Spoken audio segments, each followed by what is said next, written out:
Hello guys, हम सभी कैसे हैं। इस साइड टायर हम इसमें लगाएंगे, इस साइड भी टायर देखते हैं कि इसमें क्या होता है। तो चलिए शुरू करते हैं। ये मैकेनिक है, हमारे खोलने के जो ब्लॉगर हैं।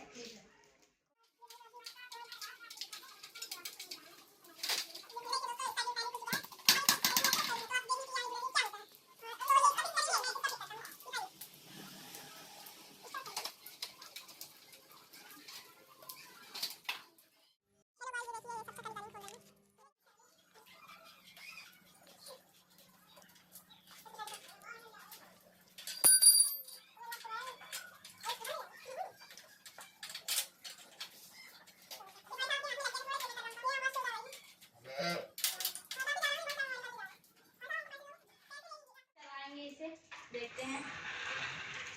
और हम लोग जा रहे हैं थोड़ा बाहर, लेकर आएंगे। मतलब चल एक नंबर रही, आप भी कर सकते हैं। आपके पास कोई साइकिल टायर बना हो तो आप भी ऐसे लगा सकते हैं। चल एक नंबर। ओ भाई साहब, इसको बोला थोड़ा ये देखिए दोस्तों, हम चलते हैं।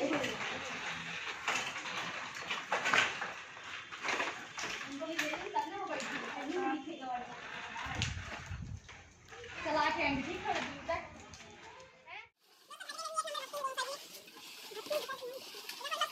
लगा है 22 नंबर।